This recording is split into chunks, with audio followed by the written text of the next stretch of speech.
Islomning 5 ustunidan biri haj ibodati hijratning 9-yilida farz qilingan. Hijratning 10-yilida esa payg'ambarimiz alayhissalom haj safari uchun tayyorgarlikni boshladilar. Madinadagi musulmonlar va atrofdagi qabilalarga ham tayyorlanishni aytdilar. Minglab musulmonlar safarga chiqish uchun Madinaga to'plandilar. Juda ham hayajonda edilar. Chunki o'zlarining ilk haj ibodatlarini Rasululloh alayhissalom bilan birga ado etishar edi. Lekin bu payg'ambarimiz alayhissalomning oxirgi hajlari bo'lishini hali bilmas edilar.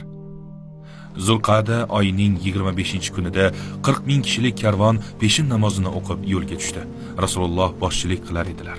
Hajdan oldin u zot shunday duo qildilar: "Ya Alloh, bu hajni riyosiz va shuhratparastliksiz bir haj qilgin."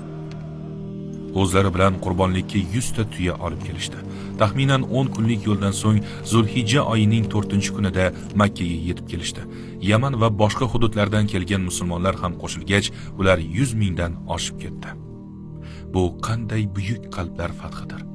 Bundan 10 yil avval Allohning Rasuli alayhissalom Makkadan faqatgina Abu Bakr bilan chiqib ketishga majbur bo'lgandilar.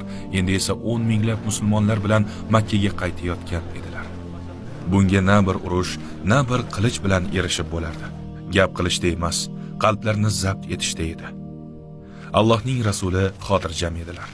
U zot hajni ado etishga tayyor edilar. Zulhijja oyining 8-kuni u zot Minoga bordilar. 9-kuni esa Arafotga yo'l oldilar.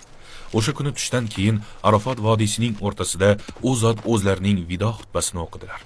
So'zlarini "Ey odamlar" deb boshladilar. "Ey musulmonlar" demadilar, chunki bu xitob faqat o'sha kuni Arafatda turganlar uchun emas edi, balki qiyomat kunigacha keladigan har bir inson uchun edi. Erkagu ayollar, yoshu keksalar u zot 100 mingdan ortiq kishiga gapirardilar.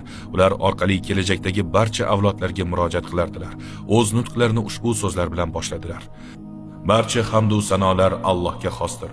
100 mingdan ortiq kishiga gapirardilar. Ular orqali kelajakdagi barcha avlodlarga murojaat qilardilar. O'z nutqlarini ushbu so'zlar bilan boshladilar: "Barcha hamd va sanolar Allohga xosdir. Biz unga ham aytamiz va undan yordam so'raymiz. Alloh kimni hidoyat qilsa uni hech kim adashtira olmas, kimni adashtirsa uni hech kim hidoyatga sola olmas. Guvohlik beramanki, Allohdan o'zga iloh yo'q. U yagonadir. Uning sherigi ham, o'xshash ham, tengi ham yo'qdir.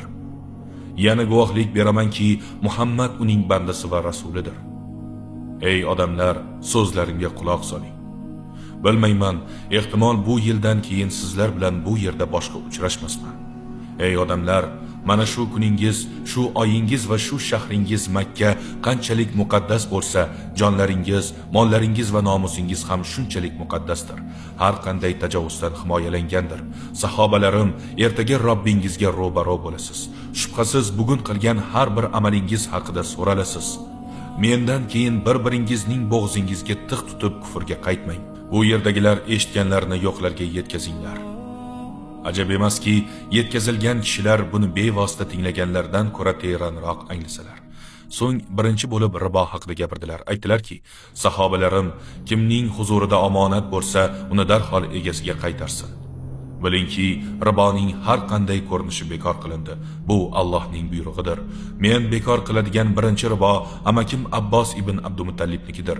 Biroq bergan sarmoyangiz o'zingizniki bo'lib qoladi. Zulm qilmang va zulmga qolmang. Keyin ayol haqlari haqida so'z ochdilar. Ey odamlar, ayollar haqqiga rioya qilib, ular borasida Allohdan qo'rqishingizni vasiyat qilaman. Zero siz ularni Allohning omonati o'laroq qabul qildingiz. Allohning nomi bilan o'zingizga halol qildingiz. Ayollardagi haqqingiz kabi ularning ham sizda haqlari bor. U zot irqchilikka chek qo'yadigan so'zlarni aytdilar. Ey odamlar, Robbingiz birdir, otangiz birdir, hammangiz odam bolalarisiz. Odam esa tuproqdan yaratilgan. Arabning arab bo'lmagandan ustunligi yo'q. Shuningdek, arab bo'lmaganning ham arabdan ustunligi yo'qdir. Oq tanli qora tanlidan ustun emas, qora tanli ham oq tanlidan ustun emas. Ustunlik faqat taqvo, Allohdan qo'rqish bilan bo'ladi. Allohning huzurida sizlarning eng azizrog'ingiz, eng taqvodorrog'ingizdir. U zot insoniyat asrlar davomida duch keladigan muammolar haqida gapirib, dunyoda insonlarga kerakli yechimlarni va hikmatli ko'rsatmalarni taqdim etdilar. So'ngra bizga bir omonat qoldi. Allohning rasuli shunday dedilar: "Ey mu'minlar, men sizlarga ikki narsa qoldirmoqdaman. Agar ularni mahkam tutsangiz, hech qachon yo'lingizdan adashmaysiz.